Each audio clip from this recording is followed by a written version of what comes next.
Hmm? أيوة فقل اضربوه ya.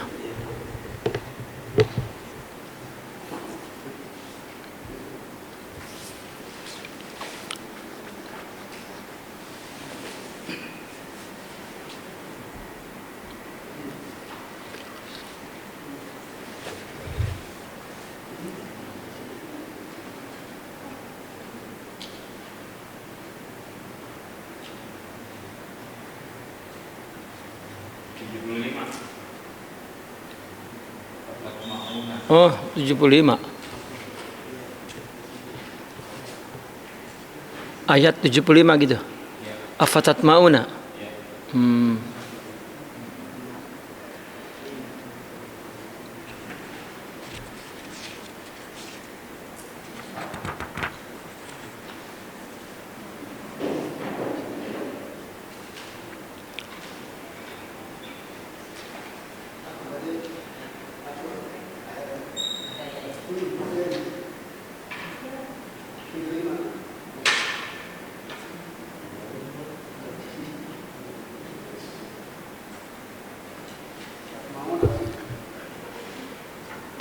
Kopi ya.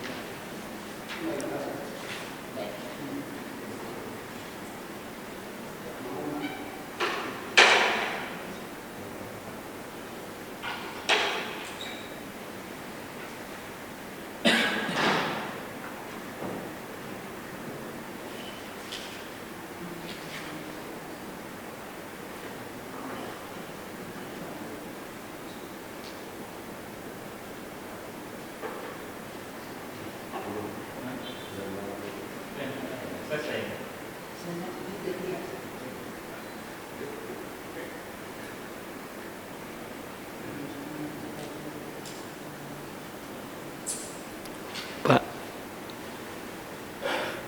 saya Muhyiddin pengen obat yang saya dibagi apa IBN itu. Kalau bisa ya pas ngaji di PBNU dibawa berapa harganya kalau emang harus beli. Nanti kasih tahu nanti di PBNU kita beli gitu ya.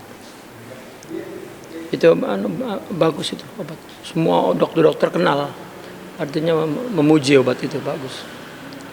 Nah, di Malaysia dokter nggak ngasih obat karena udah ada itu. Hebat itu obat.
Allah.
Bismillahirrahmanirrahim.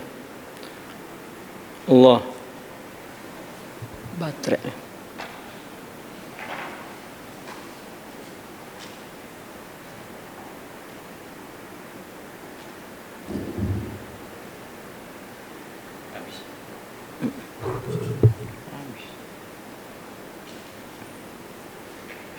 Coba di belakang itu.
Di apa? Di atas ya. Di partisi itu ada gerobok-gerobok di situ. Di perpus. Di tingkat atas ada partisi itu. Dekat meja makan itu. Mati. Ini bukan baru berarti. Masa? Kan baru sekali. Apa ngencar baik kali ya? Iya, enggak mati kan. Perasaan saya mati. Kok tahu?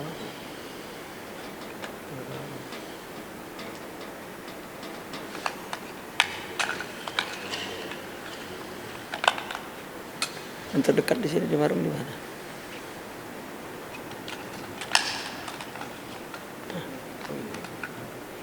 Warung yang terdekat di sini siapa? Warung yang terdekat di sini. Di warung itu. Di mana? Ah iya benar. Beli semua. Kayaknya di atas kayak habis.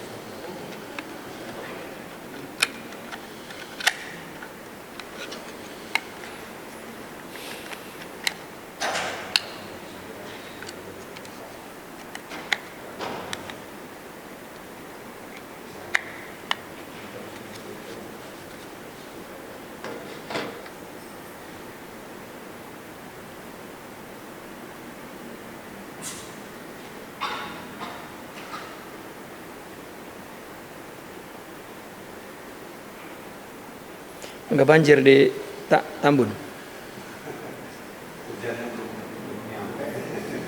Budi. Kena aja. Iya.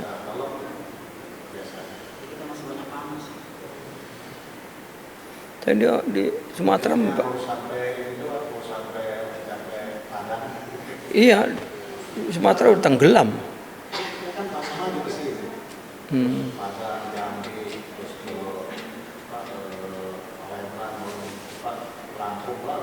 Ya Jakarta aja belum ya.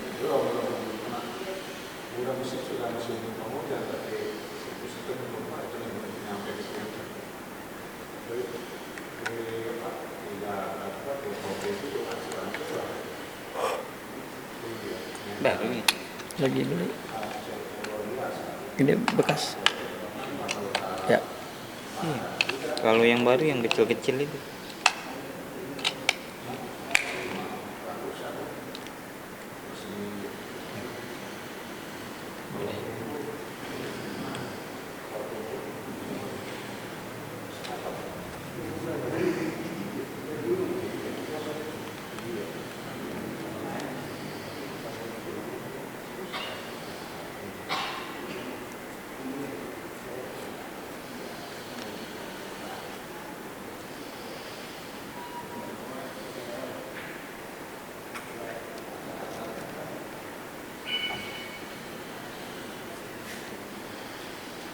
Ini bekas apa ini? Geletak begitu.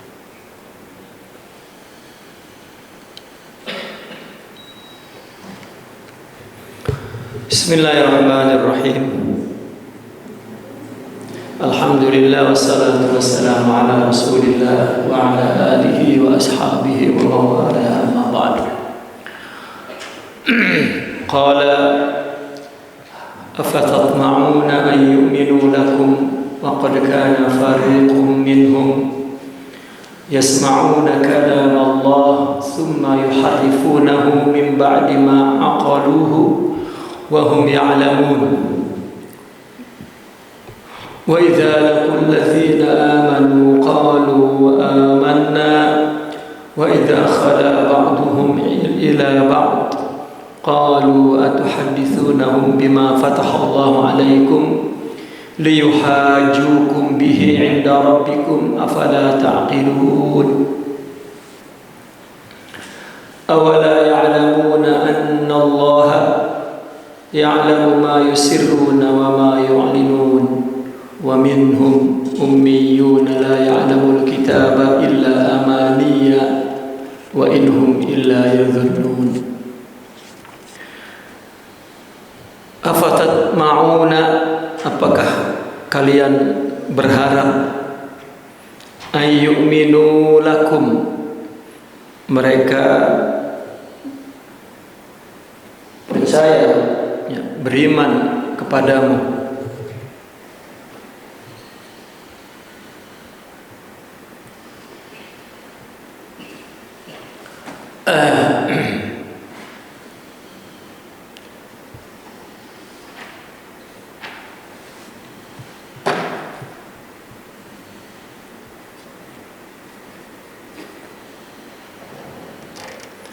apakah kamu berharap atau masih mengharapkan mereka ayyuminu lakum, akan percaya kepadamu?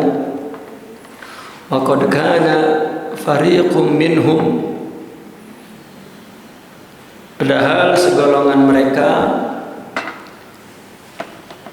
yasma'una kalam Allah, mendengar kalam Allah, summa yuharrifunah, kemudian setelah itu mengubahnya, lalu mereka mengubahnya, min ba'di ma aqaluhu, setelah mereka memahaminya, wa hum ya'lamun, sedang mereka mengetahui.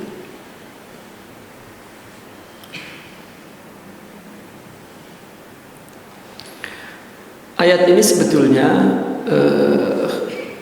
ada beberapa sebab, ya, diturunkannya. Ayat ini diturunkan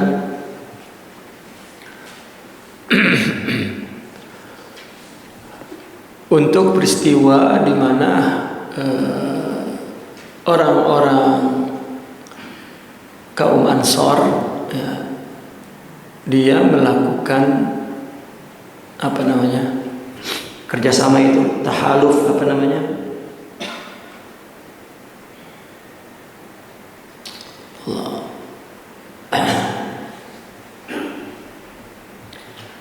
tahaluf, yani bekerja sama kepada orang Yahudi,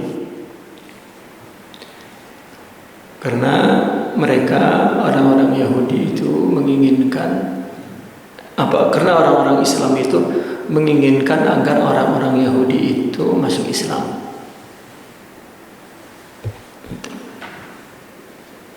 Apa kalau dulu kita dijajah Belanda, lalu Jepang datang, lalu kita melakukan tahaluf dengan Belanda gitu untuk menolak Jepang? Bukan. Kita dijajah oleh Belanda, tiba-tiba Jepang mau masuk. Nah, kita akhirnya kerjasama dengan Belanda untuk melawan Jepang. Itu kan tahaluf dalam bahasa Arabnya, bahasa kitanya. La ilaha illallah.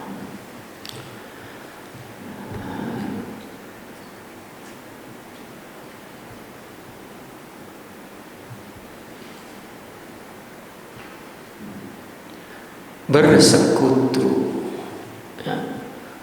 bersekutu. Ya. Ada lagi bahasanya selain bersekutu. Nah, orang-orang Ansar ingin bersekutu dengan Yahudi dengan berharap nanti anak-anak Yahudi masuk Islam. Maka turunlah ayat ini. Ada juga salah satu sebab nuzulnya, ada yang mengatakan ulama bahwa orang Muslim, ya, ayat ini Allah turunkan untuk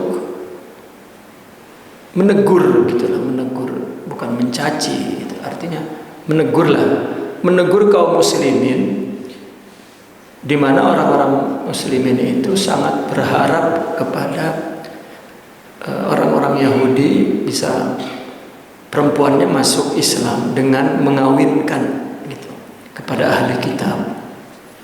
Ya, meskipun boleh, tetapi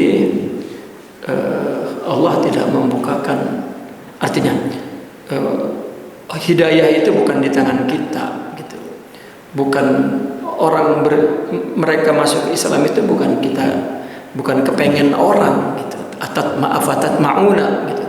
Bukan kepengen orang, tapi hidayah Allah Subhanahu wa taala. Ya, mungkin kita bekerja sama dengan Yahudi agar mereka, ya, itu sebetulnya jauh-jauh hari Al-Qur'an sudah menegur gitu. Artinya kalau mereka memberi hidayah itu bukan keinginan kamu. Jadi kalau kita berupaya pun, ya, berupayalah dengan menjaga nama baik Islam gitu. Nah, maka afatatma'una ayyuminu lakum, apakah kamu artinya masih berharap mereka percaya kepadamu? Wa qad kana fariqum minhum yasma'una kalam Allah, sedangkan segolongan dari mereka mendengar kalam Allah. Artinya wa qad kana yasma'una, telah mendengar kalam Allah, kemudian mereka tahrifnya, memesongkannya,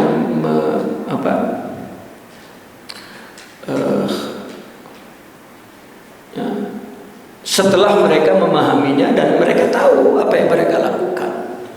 Paham ini benar, tapi dipesongkan, ditahrif. Ditahrif itu diselewengkan, ya. Wa idza laqul ladzina amanu qalu amanna, apabila mereka bertemu dengan orang-orang yang beriman, mereka mengatakan amanna, kami beriman. Wa idza khala ba'duhum ila ba'd, apabila mereka bersama satu sama lain dari mereka, qalu, mereka berkata, atuhadditsunahum bima fatahallahu alaikum, apakah mereka berbicara kepadamu, ya, tentang apa yang telah Allah bukakan kepadamu, liyuhajukum bihi, agar menjadi hujah kepada kamu dengan apa yang Allah bukakan itu. Inda rabbikum, di sisi Tuhanmu, afala ta'qilun, apakah engkau tidak mengerti? Gitu. Jadi kalau ketemu orang beriman, kami beriman, tapi apabila bertemu kepada sesama mereka, dia ngomong apa? Ngomong agar Allah membukakan hati kamu untuk menerima mereka. Ya, afala taqilun. Itu kan. Awala ya'lamuna anna Allah ya'lamu ma yusirruna wa ma yu'linun. Ya, ketahuilah bahwa apakah mereka tidak mengetahui bahwa Allah mengetahui apa yang mereka sembunyikan dan apa yang mereka iklankan. Wa minhum ummiyuna, di antara mereka ada yang ummi, la ya'lamuna al-kitaba, mereka tidak mengetahui tulis kitab, tidak dapat baca. Illa amani, melainkan apa yang mereka katakan itu hanyalah harapan. Wa inhum illa yadhunnun, ya, tidak lain mereka itu hanyalah sangka.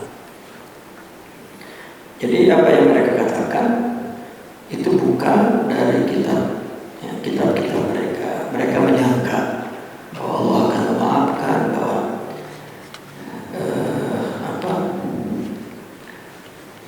nanti Nabi Isa misalnya akan menolongnya, bahwa Yahudi itu pilih dan lain sebagainya itu amani, mereka tidak tahu apa-apa. Ini makna yang makna tafsir gitu ya, makna terjemah daripada ayat ini dengan asbab nuzulnya gitu, bahwa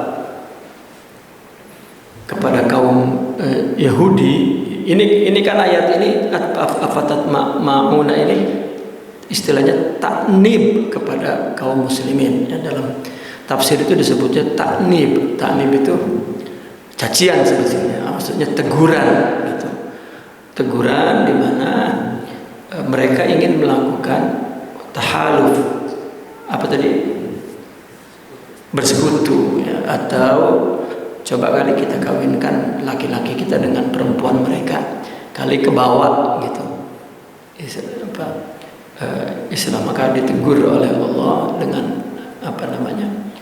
di mana Allah di sini mengatakan bahwa imannya seseorang itu bukan datang dengan sebab kita inginkan, dengan sebab di sini menggunakan kata toma, artinya bukan karena keinginan keras kita, tetapi itu betul-betul ya bergantung kepada masyiatillah, ya, kehendak Allah Subhanahu wa taala dan hidayah dari Allah kepada hambanya.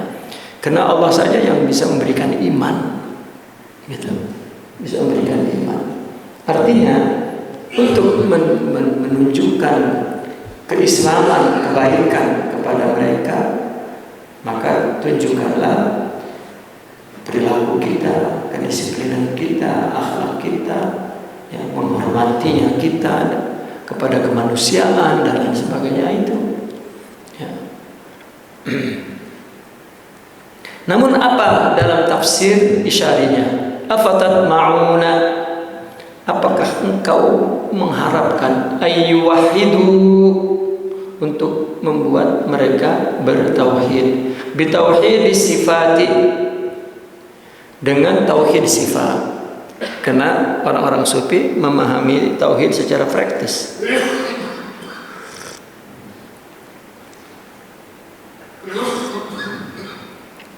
Secara praktis tauhid itu ada tingkatan-tingkatan. Tauhid itu kan bukan sekedar ideologi ya, asas berpikir ya, dengan cara merenung misalnya, menyaksikan ciptaan untuk menjadikan dalil adanya Tuhan, dan ditambah dengan menghafal ya, wahyu ya, dalil-dalil nas Al-Quran tentang Allah dan sifat-sifatnya. Jika secara akal dia sudah yakin bahwa Allah itu ada dan bersifat ya, dan bersifat dengan sifat yang indah, sifat yang luhur ya, dengan melihat alam semesta secara logik dan dalil-dalilnya pun ada ya, itu tidak memberikan cahaya iman ya, itu semakin terang ya. Tidak, katakanlah tidak membangun keimanan itu ya, yang yakin ya, sehingga orang keimanan kena melihat dari ilmu yakin, terus ainul yakin dan hakul yakin. Nah, iman itu adalah masih dalam ideologi ya, asas berpikir. Nah, maka secara kesempurnaan iman di dalam hati ya, di dalam rohani, karena iman itu di sini bukan di sini gitu. Hakikatnya di sini begitu. Adapun i'tiqadnya ya, itu adalah di pikiran, dianut ya, dianut oleh pikiran tentang prinsip-prinsip dan karakteristik alam ini ya, kehidupan ini adalah bersifat ketuhanan, Tuhan yang menciptakan, Tuhan yang menghendaki dan lain sebagainya. Namun orang sufi membagi tauhid itu tingkatan, ada tauhid yang rendah, ada tauhid yang lebih tinggi, ada yang lebih tinggi. Berdasarkan apa mereka mengukurnya? Berdasarkan kesempurnaan, ya, sifat-sifat mulia, ya, di dalam rohaninya, akhlak itu. Makin akhlaknya makin bertambah, maka hakikat iman dia, ya, semakin sempurna. Sempurna dalam arti menyaksikan, ya, Allah semakin terang.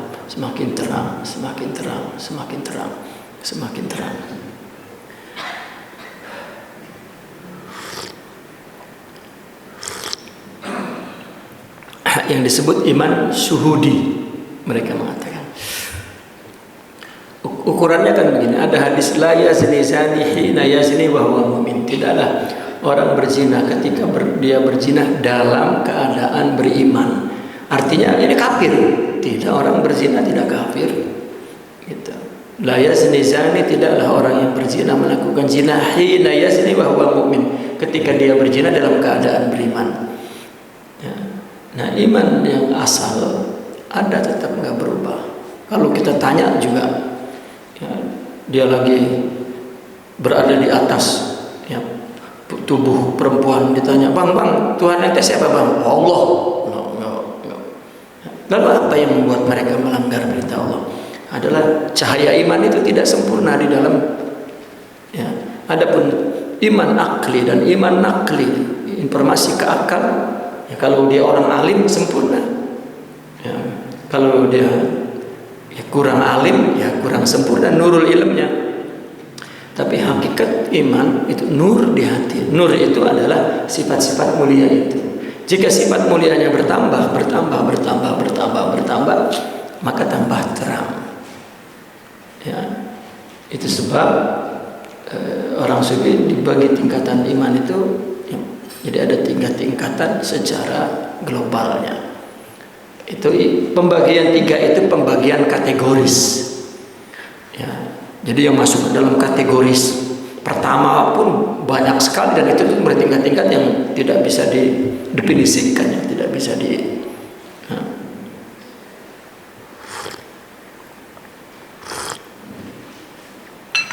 Jadi bicara tasawuf bukan seperti bicara amal zahir. Kalau orang tidak sholatlah subuh 2 rakaat, jongkang selesai, sudah selesai syariah. Kalau bicara tasawuf tidak bisa. Kamu sabarlah, gitu tuh. Sabar. Enggak punya sabar, bagaimana mau sabar? Ya, Tuhan kudu sabar, ente kagak sabar. Yang kayak ngomong sabar aja. Ya, sabar itu sifat nur yang Allah berikan ke dalam rohani kita, menjadi karakter kita akhirnya. Kalau belum, berarti masih hal. Kalau sudah jadi karakter dia, maka itu makom. Nah, apabila makom, kenapa? Karena orang sufi meletakkan makom itu untuk menunjukkan proses kesempurnaan sifat itu, cahaya itu. Tambah iman, ya, makomnya makin dekat. Maka diumpamakan seperti makom itu seperti stasiun atau halte. Itu menunjukkan kedekatan. Orang mau ke Surabaya makin dekat, ya. Ngelewatin stasiun ini. Itu menunjukkan bertambahnya sifat-sifat mulia, bertambah dekat makomnya, kedudukannya, ya, manzilahnya di sisi Allah Subhanahu wa ta'ala. Nah, secara kategoris ada 3. Kelompok yang pertama adalah iman melalui apa yang disaksikan oleh pikiran, baik itu teks dan alam semesta.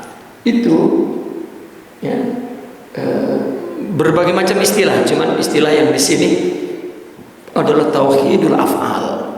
Ya. Bahkan tauhidul af'al itu, di sini kapan tulis di mana ya? Di mana kapan tulis di sini? Yang berdiri itu. Di dapur dah. Ada yang membagi 3 af'al af'al, sifat, zat. Tapi af'al, tauhid af'al, tauhid sifat, tauhid zat ini mas berada dalam wilayah tasawuf. Berarti di luar tasawuf itu iman apa? Ya. Kalau dengan istilah tauhid af'al, tauhid sifat, tauhid zat, maka di luar tiga ini itu tauhidul infial. Ya. Kalau menggunakan istilah ini, ada yang menggunakan ini tauhid iman katanya. Kalau ini tauhid hal, gitu. Ini tauhid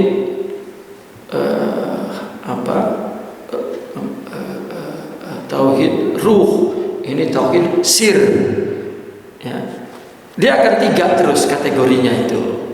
Kita jangan terpaku dengan istilahnya, tapi dia akan menjelaskan dengan tiga kategoris. Ya. Sebetulnya apa? Sebetulnya itu berkenaan dengan marahil tahapan perjalanan rohani. Orang yang masuk tarikat dan mulai menghadapi nafsu, orang masuk tarikat itu dia menghadapi nafsunya untuk dia lawan. Nah, ketika dia dalam proses perlawanan, ini namanya tauhid fi'il. Apabila dia telah mencapai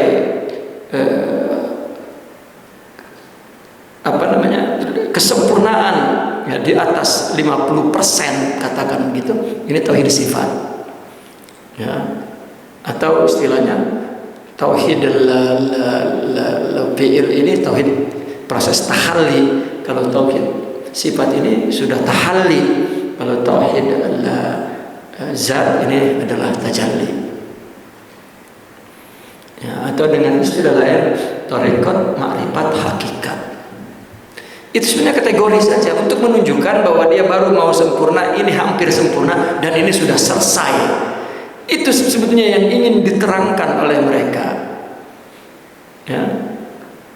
Maka orang jika tidak melakukan perlawanan nafsu, maka tidak akan bertambah nur tauhidnya itu. Namun karena ini adalah pembahasan di dalam tasawuf dan proses mujahadah melawan hawa nafsu itu adalah di madrasah tarikat. Jadi akhirnya seolah-olah hanya orang bermasuk tarekat yang imannya akan naik.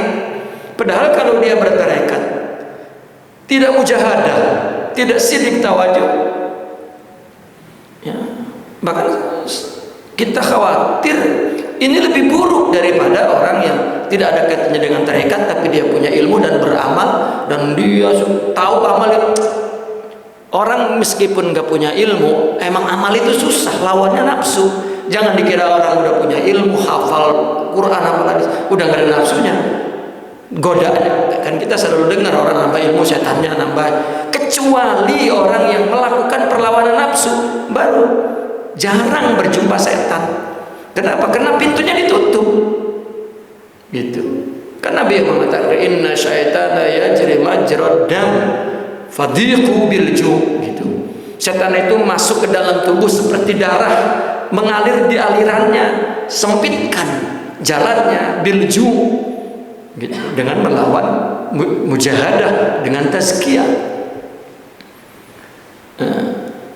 Itu bukan berarti orang apabila baiat, zikir, terus masuk imannya ke dalam kategori ini, terus tauhid fi'il, tauhid sifat, belum tentu.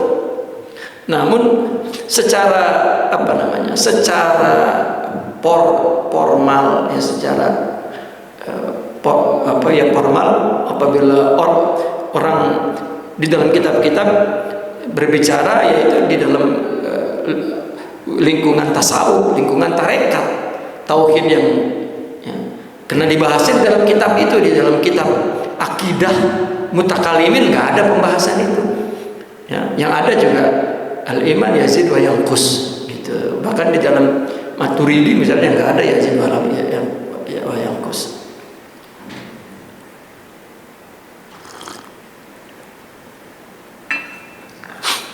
Jadi ketika orang membaca di dalam tasawuf itu ada 3 tingkatan. Nah kita juga yang nerangin begini belum tentu di tingkat mana, mungkin masih di luar juga. Gitu. Jadi jaminnya bukan orang kan di luar. Jadi kalau mau masuk tasawuf kita udah yang bakal iman yang gak bakal naik. Kalau dia menyadari melakukan ibadah karena Allah, nah kemudian Allah tambahkan sifat-sifatnya, meskipun nggak kenal istilahnya, nggak tahu kategorinya, ya, dia tetap akan naik imannya. Gitu. Dan kita nggak perlu tahu juga emang, makanya saya sering bilang di tasawuf ini bukan seperti jurus silat. Udah jurus berapa saya nih? Ini tauhid sudah sampai mana? Itu sedang menerangkan bahwa Anda akan merasakan orang yang tauhidnya masih hafal, perilakunya akan begini. Tauhidnya masih apa? Sifat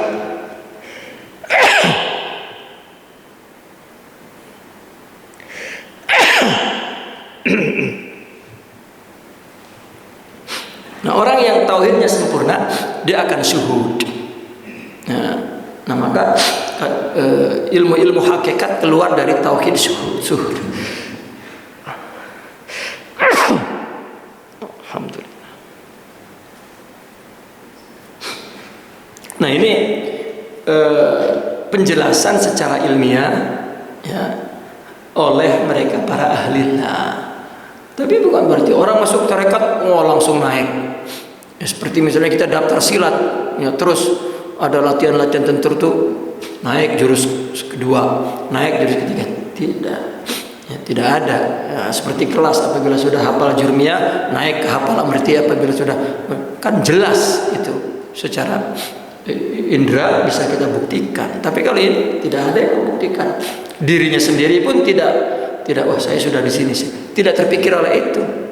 Ya, namun para ahlillah menjelaskan.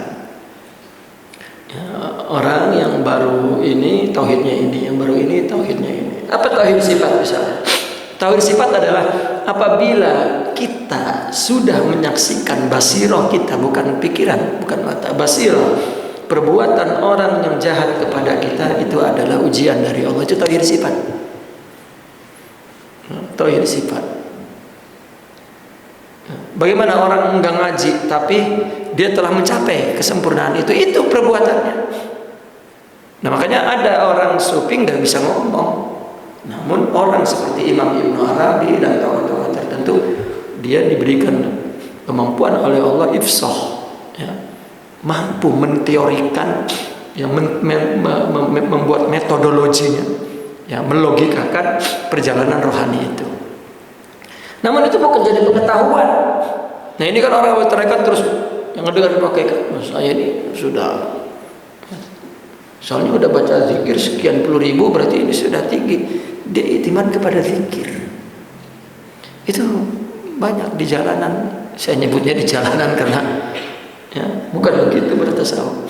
Ya. Kita tidak boleh memikirkan apa-apa, ini sekedar pengetahuan saja. Bahwa ternyata ketika ada orang yang mencaci kita masih merempang dan enggak melihat itu perbuatan Allah, berarti kita memang belum punya nur di sini. Ya kalau mengaku kategorinya tauhid apa ya? Jangan-jangan masih di luar tauhid itu. Ya meskipun kita sudah bertasawuf lama. Tauhid. Kamu berharap agar mereka bertauhid dengan tauhid sifat. Li ajli hidayatikum, ya demi petunjukmu. Artinya kamu yang berikan petunjuknya. Wa qad kana fariqum minhum, sedangkan satu golongan dari mereka yaqbaluna sifatillah summa yuharrifunaha binisbatiha ila anfusihim. Tafsir Sayyidina lihat. Sementara sebagian mereka menerima itu sifat Allah, kemudian mereka tahrif dengan menisbatkannya kepada dirinya. Allah kasih sifat apa? Allah kasih ilmu, itu kan sifat Allah. Allah kasih terhormat mulia, itu kan sifat Allah. Allah kasih. Setiap penciptaan itu keluar dari kehendak, di mana kehendak itu adalah ada pada diri dia sifat itu. Kita punya kehendak, ya, melukis, punya enggak? Kepakaran melukis sehingga kita, ya, sifat artistik di dalam diri kita, sifat seni di dalam diri kita, sehingga kita boleh melukis dan kita punya nama dari sifat itu. Ya, Ar-Rahman, Ar-Rahim, Al-Wadud, Al-Fatah, Al-Hakim, Al-Bar, ya. Dan setiap apa yang Allah turunkan ke perbuatan dari sifatnya oleh kehendaknya, lalu perbuatan itu menjahirkan, menciptakan, itu adalah semua jelmaan-jelmaan sifat-sifat itu. Nah, kita melihat orang alim, Allah, ya, innahu wa alimun, ya. Allah lah yang maha mendengar. Nah, itu kita melihat sifat, itu namanya tauhid sifat. Dan tidaklah orang melihat itu, ya, kecuali adalah orang yang memang rohaninya telah memiliki sifat-sifat Allah yang sempurna. Dia akan melihat sifat-sifat Allah. Jika belum, kita hanya berupa pengetahuan.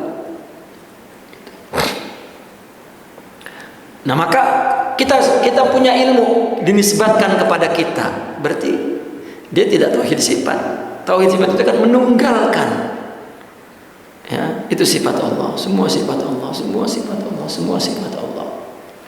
Lalu orang bertanya, berarti kalau orang berbuat maksiat itu sifat Allah? Bukan. Itu berarti Allah tidak beri sifat yang baik, karena di tangan Allah baik aja.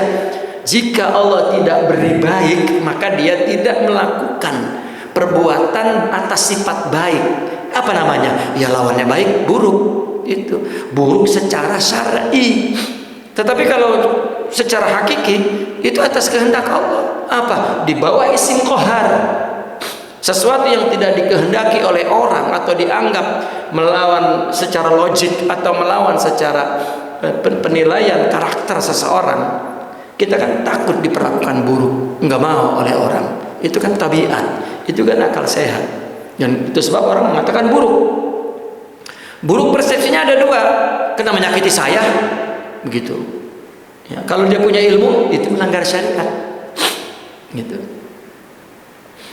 Ya, padahal, ya, Allah tidak anugerahkan sifat-sifat mulia itu, maka dia berbuat di bawah naungan sifat qahar, jabbar, gitu. Makanya di dalam hadis, ya, al-kibriya uridai, gitu. Nah, itu apa? Sifat-sifat yang tumbuh dari tubuh ini. Tubuh ini kan jelmaan zat Allah, dan sifat-sifat takabbur, jabariyah dan qahariyah, artinya sifat-sifat perkasa, itu adalah dari zat Allah, ya, dari sifat wujud. Dan kita adalah jelmaan wujud Allah punya, ya. Seperti Allah tunggal, dan kita diciptakan tunggal untuk kita, dan itulah yang menimbulkan pembelaan diri kepada diri sendiri itu kuat sekali. Kalau itu dikuasai oleh rohani, maka pembelaan dirinya kepada kebenaran. Tapi jika rohaninya tidak sempurna, pembelaan dirinya adalah kepada nafsu. Itu. Nah, itu di bawah sifat jabariyah Allah. Secara hakikat itu memang jelmaan juga dari sifat Allah, tetapi kita bicara syar'i dan hakikatnya, hakikat syariat, gitu. Nah, maka dan kita perlu kepada sifat-sifat yang disebut sifat-sifat mulia atau sifat-sifat mahamid, ya, sifat-sifat makarim, ya, sifat-sifat roh, jamal, ya, jamal Allah. Kalau yang tadi sombong jabariyah yang tertanam dalam sifat itu sifat jalaliyah, gitu. Nah, ketika seseorang karena dia tunggal, maka yang merasakan dirinya itu dirinya sendiri, ya. Itu jabariyah seseorang, artinya jababiroh seseorang. Dan itu tetap ada kalaupun rohaninya sempurna, tapi billahilillah, dan itu kamil, sempurna. Berarti dia murni sebagai khalifah atau suratul haq yang benar, seperti para nabi, para mursalin, para sidikin, para. Begitu cara menjelaskan orang sufi akan kesempurnaan iman, gitu.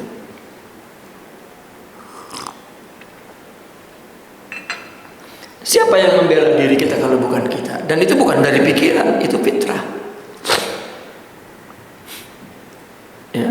Dan oleh syariat itu buruk. Bahkan mereka punya dalil. Gitu. Jadi tahrif di sini secara syariat adalah memesongkan. Apa tahrif itu tadi ya? Apa tahrif? Allahumma sholli. Menyelewengkan.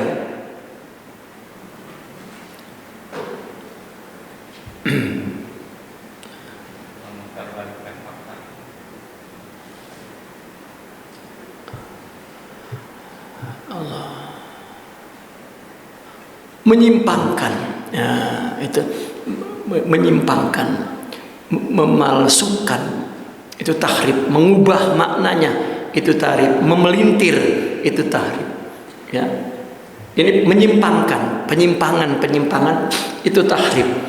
Sebetulnya apa yang kita lihat di muka bumi ini, kita nisbatkan sifat itu kepada Allah, tapi tidak kepada dirinya.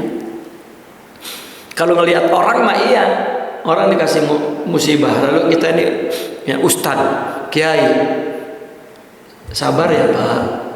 Qala Allah Ta'ala fil Qur'anil Karim, innallaha ma'as sabirin. Mau bersama Allah, maka sabar. Nah itu kan lagi baca.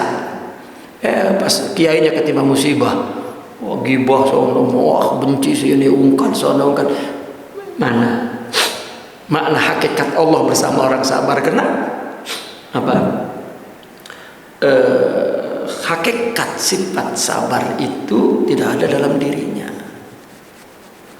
Gitu, tidak ada dalam dirinya. Ini tauhidnya masih ya, tauhid iman, tauhid akal, tauhid burhan, tauhid dalil. Dan itu di luar wilayah tasawuf secara teori. Ya, artinya di luar wilayah orang yang belum menyadari bahwa ibadah itu murni mesti lillah, bukan untuk nafsu, dan kamu mesti melawan nafsu, dan itulah mujahadah tazkiyah. Di tasawuf itu ditanzim oleh Imam Abdul Qadir Al-Jilani, dijadikan materi pendidikan dan memberikan nasihat-nasihat. Nah, ketika orang sufi kehilangan keilmuannya dan teorinya, hanya tinggal praktek ritual yang tradisi, masuk tarekat zikir, goblok, tidak tahu apa yang dia lakukan, dikira zikir. Tetap aja hidupnya tidak berdasarkan syariat dan bukan di hatinya menghadapkan kepada Allah. Bilang wah zikir ini banyak, ini zikir. Ya. Itu akhirnya malah makrifatnya, kasabnya ngebaca nasib orang. Gitu. Ya. Wah saya tahu ini akan terjadi, ini akan terjadi. Nah, ya, ya kena menyimpang. Gitu. Nah maka di sini dikatakan penyimpangan itu adalah menyimpangkan sifat-sifat itu kepada dirinya, ya, bukan sifat kepada Allah.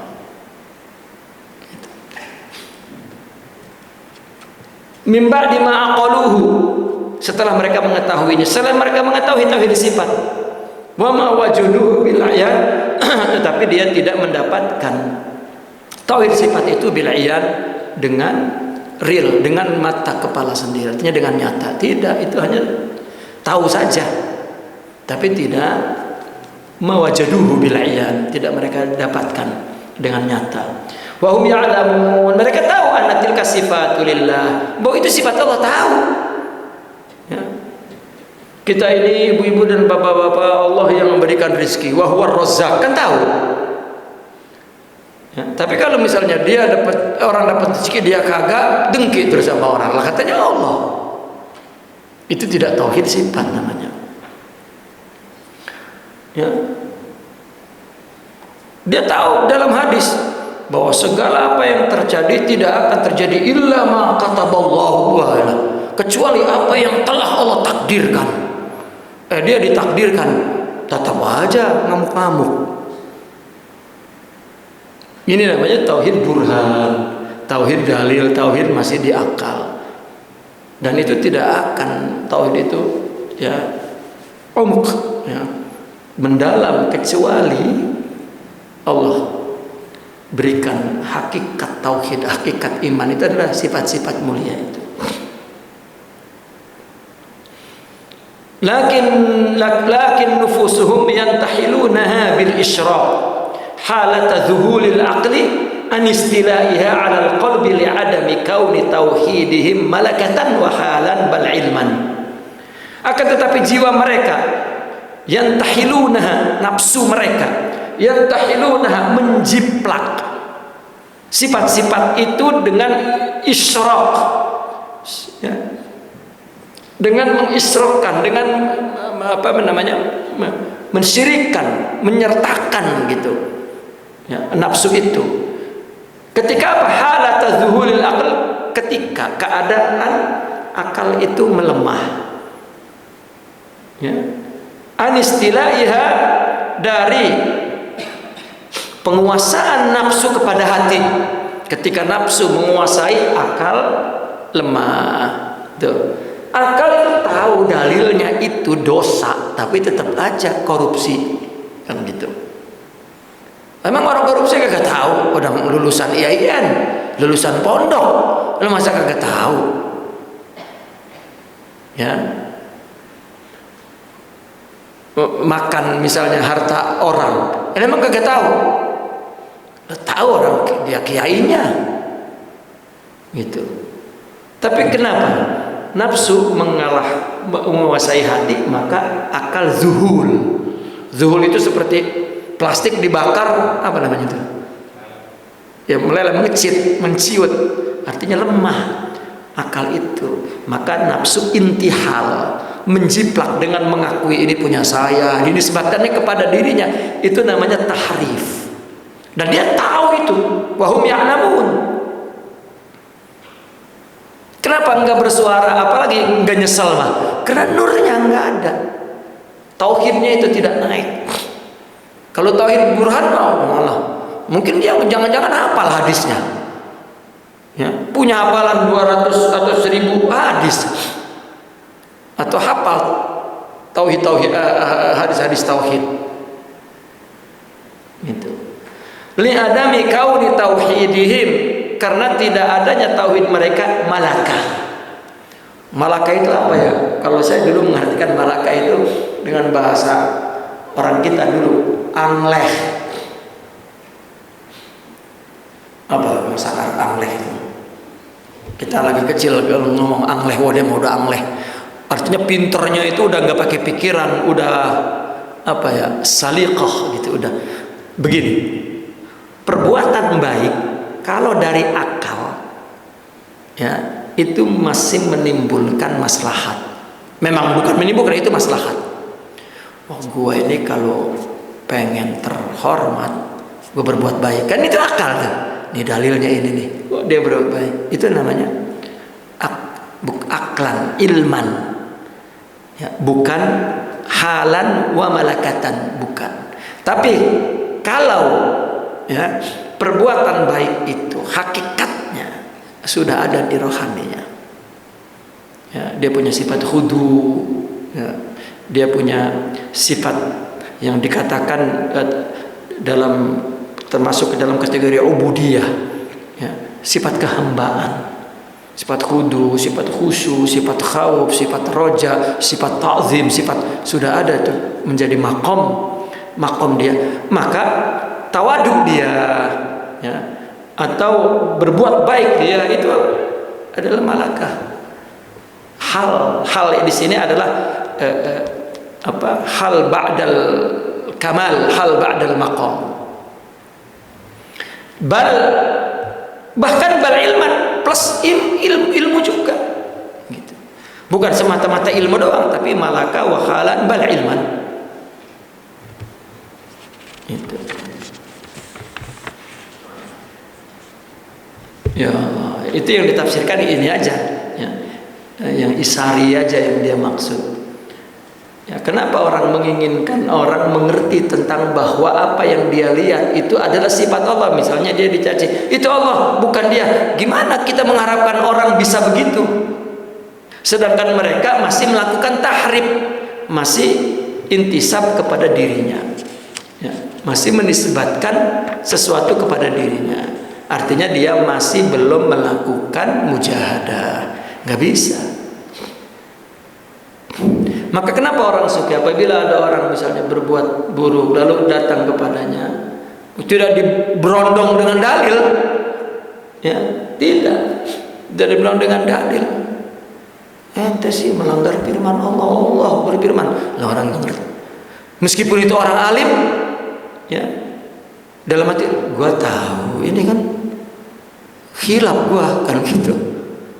Ya, ketika datang kepada orang-orang sufi itu, dia nasihatkan secara hikmah.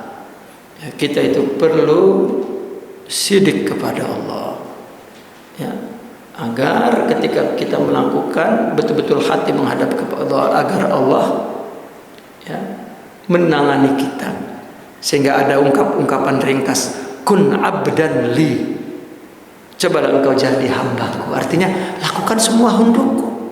Aku robban lak, aku nanti akan mengendalikanmu, rohanimu.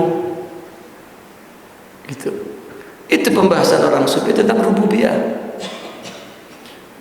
Kata orang sufi, seolah-olah ini dialog Allah dengan hamba. Kata Allah, jika engkau memberikan ubudiyahku kepadaku, ya ubudiyahmu kepadaku, artinya engkau melakukannya sebagai hamba, bukan ada keinginan apa-apa, maka rububiyahku akan kuberikan kepadamu. Apa? Sifat-sifat kemuliaan aku masukkan ke dalam rohanimu, jadi karaktermu, maka engkau akan ada dalam wilayahku yang aku kendalikan, dan engkau lah waliullah. Itu wali, emang wali apa? Kesempurnaan rohani yang itulah kendali Allah. Diapakan saja, ya, dia sabar sesabar Allah, ya. Meskipun dia orang tidak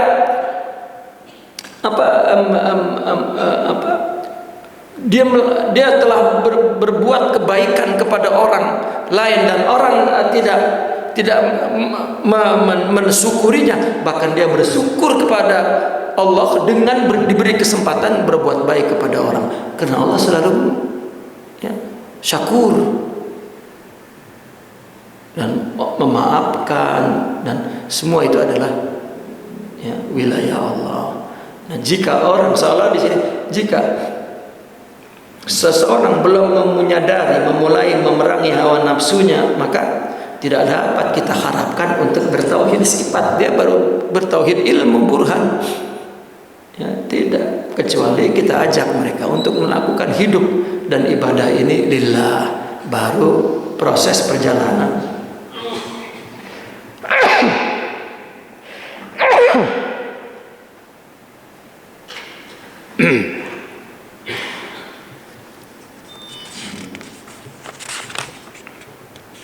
Ini udah ayat lainnya. Fawailul lilladzina yaktubuna alkitaba bi'adihim, naqifuna walhamdulillah. Al-Fatihah.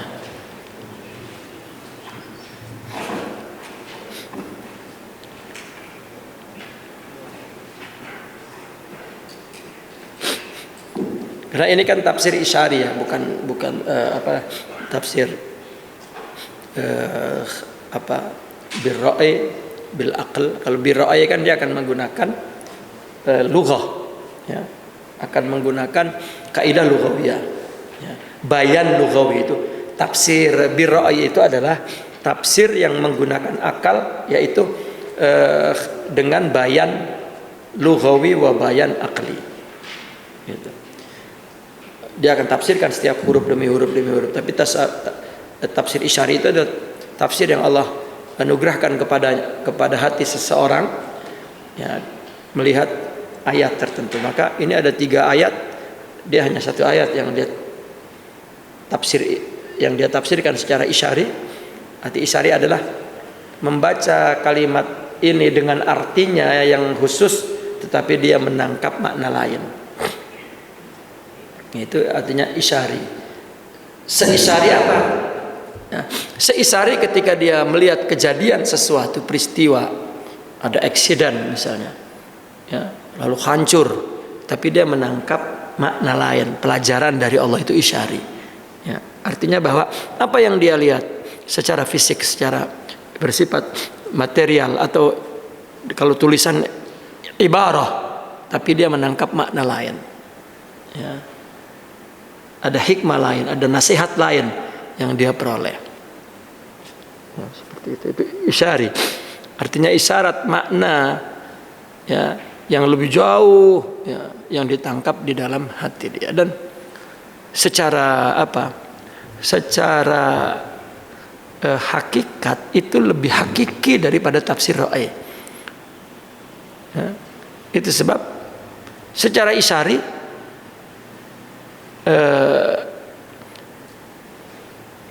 setiap ulama yang mereka akan memahami, ya, meskipun orang yang berbeda, abad yang berbeda, tahun yang berbeda, tempat yang berbeda, ketika dia membaca isyari, ya, langsung memahami, gitu, dan langsung setuju.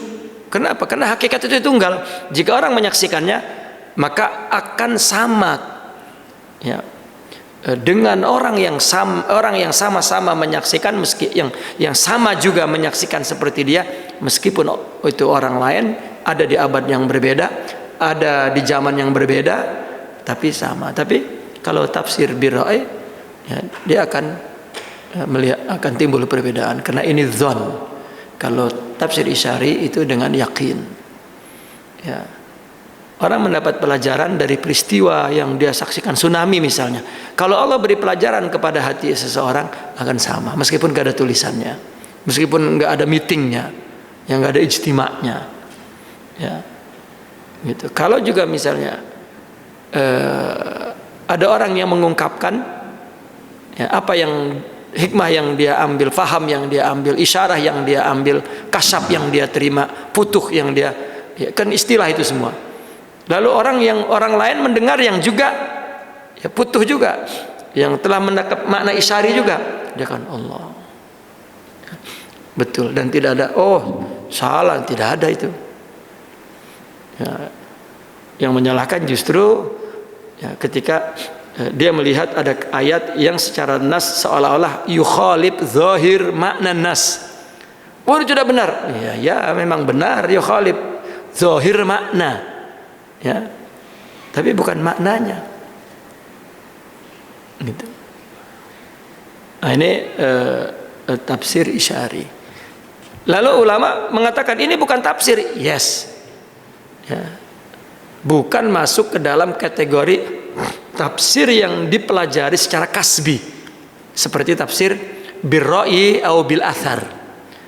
Ya, kalau bil athar kita baca kitabnya, ayat ini ditafsirkan dengan hadis ini misalnya, udah asar, atau ditafsirkan dengan ayat lain, itu asar.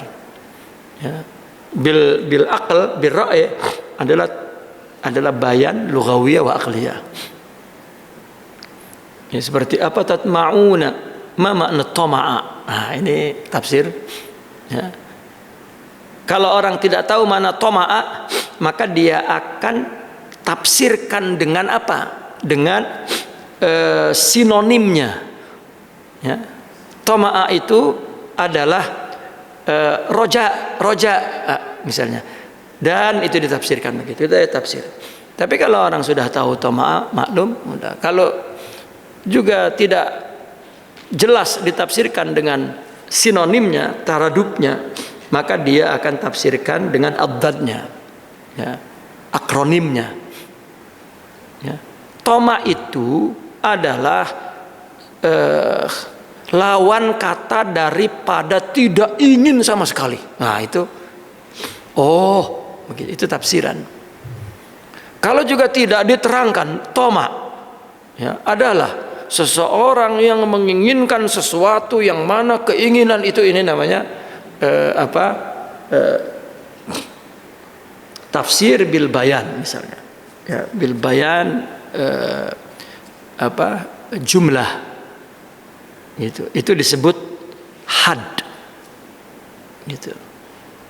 Kalau tidak paham juga, ya, dia akan membuatkan resem. Ya, kapan? Urrifa, hudda, rusima, itu semuanya ditafsirkan. Ya, maka dia buat seperti apa? Struktur, ya, makna sesuatu gitu.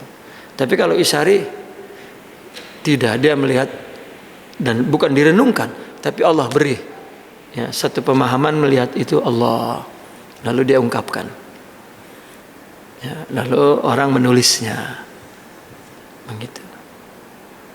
Ini Isyari. Artinya ini tidak dipelajari. Kalau tadi kan lihat aja apa adadnya, apa taradubnya, apa istirak lafzinya, apa hadnya, apa rasamnya, apa, ya. Isyari tidak, dan nggak bisa juga kita apa ya, ya gitu. Atau puasa dulu kali supaya dapat Isyari, tidak. Ya. Seperti orang gurunya udah mati lalu dia puasa di kuburan, menunggu isyarat dari kuburan. Al-Quran tadi semua dikemanain? Ya, dari kuburan isyarat, ya, akan ada petunjuk Allah dari sini, la ilaha illallah. Ya, ziarah itu hub atau, ya, untuk mengingat mati. Kalau ke kuburan gak ingat mati, ya, berarti ada hub atau mau mendoakan. Ya. Bukan nyari wangsit, nyari isyarah. Ya, sampai ke atas gunung ada wali anu mau ngapain? Nyari isyarat katanya. Wangsit. Nah, ya, itu hukumnya apa? Itu terserah fikih. Tapi itu bukan tasawuf, itu maksudnya. Dan itu bukan perilaku tasawuf. Itu yang ingin saya maksud dengan artinya jangan artinya menyangka apa menghina ini itu, tidak. Saya cuma ingin membersihkan orang mengatakan itu tasawuf dan pelakunya memang di situ mulu gitu orang itu, ya, agar bari gitu tasawuf itu, berlepas diri dari semua perbuatan itu, ya. Wallahu a'lam.